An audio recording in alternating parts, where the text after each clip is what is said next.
I'd like to share with you this week's Parshas מצורע, something very nice from the Rebbe's father, Rabbi Yitzchok Zatzal. In the end of this week's Parshas, it speaks the laws about a zov. If a man had a discharge, certain type of impurity that was exited his body, and not going to go into all the details. It's very complex laws. In general, the Torah goes in to say there are three types of impurity that he could transmit. One is called a mishkov, something that he lies upon, a bed. Then there's a tumah called moishov, something this impure person sat on. And then there's the third thing called merkav, something that he rides on, the saddle and the different parts of the saddle, like Rashi explains. And here we find an interesting thing. This is what Rebbe Yitzchok's question is. The impurity that this person transmits to where he lies down, the mishkov, and also on what he sits upon, is a stronger type of tumah, impurity.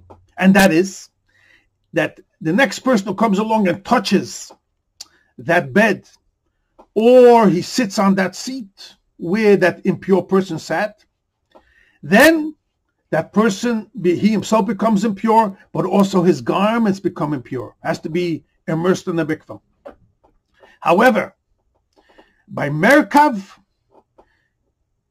if an impure person was touched certain parts of the saddle or sat on it, then those parts, by another person comes along and touches it, leans on it, then it only transmits to himself, but also to foods and beverages. It doesn't make his garments impure.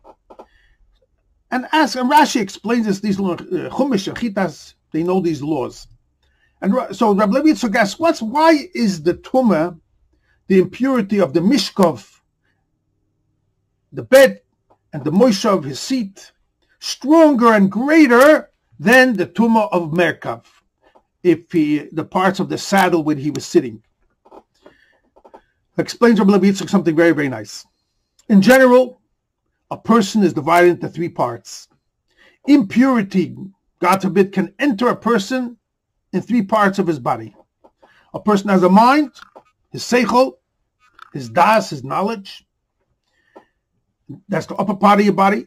Then you have in the center part of your body called the guf, that's your emotional feelings. In Kabbalistic language, that's called zoh, the midah shebelev, the feelings of your heart.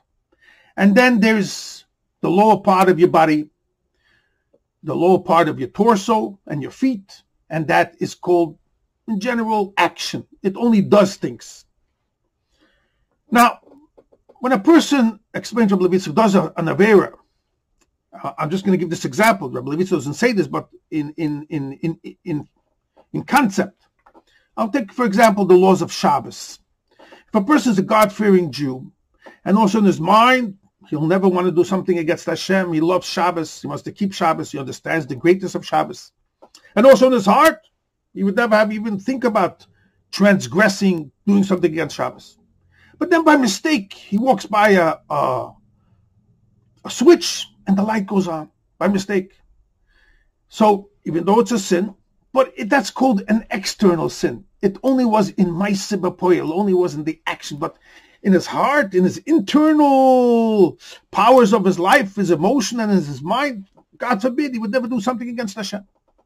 Then you have another person who he knows in his mind it's Shabbos, but then sometimes he can have a lust and desire that he should do something against Shabbos.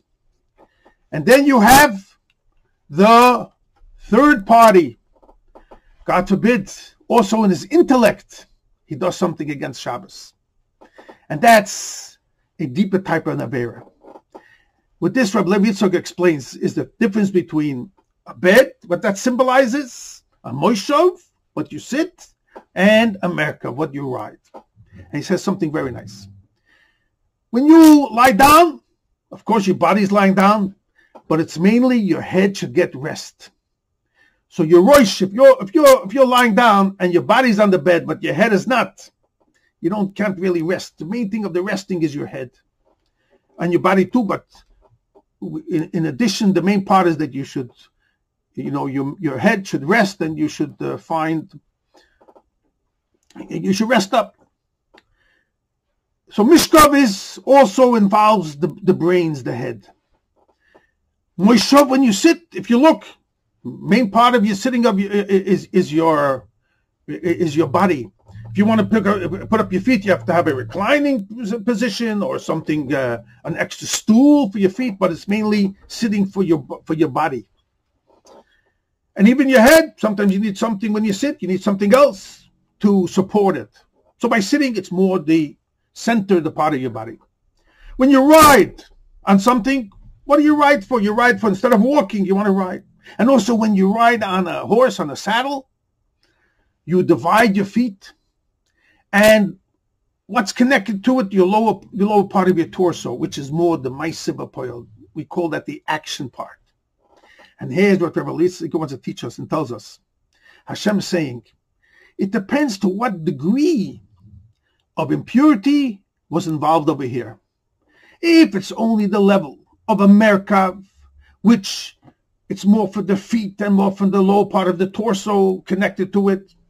So that symbolizes a Jew where he made a mistake in the action, but in his emotion and in his intellect, he's still connected to Hashem in a pure way. That's why the impurity that transmits is at a lower level degree because it's not so severe and it only contaminates food and beverages, but not garments, not kalim. However, if a person has internally in his heart that he's not pure with Hashem, the evil got in, the tumah, the impurity got into his heart as well. He has lusts and desires in the improper way. And that symbolizes with Moishav, which your body you're sitting on. And also Mishkav, the bed symbolizes also, God forbid, your head is also involved. You don't have the true values, even in your mind. It's not so, you could do something against Hashem and you don't feel bad about it. Then that shows that the impurity reached deeper, not only into you made a mistake into the action, but also now internally in your heart. And also, even furthermore, a higher level, it could reach into your understanding. Also, the impurity got in there to the Yetzer Hara. Then that's a much stronger type of tumah. And therefore, explains Rabbi Yitzchok so beautiful.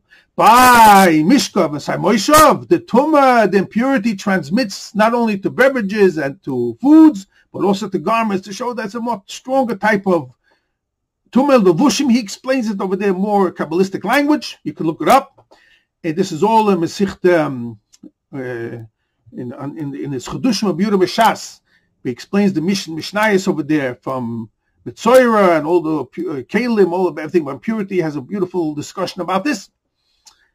And on the other hand, by the tumah of Merkav, that's only the lower part of the body symbolizes, and therefore it's a lesser degree of tumah. And just to conclude something very, very nice, Kabbalistically, it explains, if you look at all these words, Mishkav, Moishav, Merkav, they all start with a mem and they all finish with a beis. Mishkav, Moishav, Merkav. Mem beis is known as mab. That's a type of gevura where symbolizes tumah can enter through that. That's a type of gevura, a concealment type of kedusha, of holiness, and therefore tumah can set in. But look at this beautiful thing. He says the middle words of merkav, it's spelled mem reish.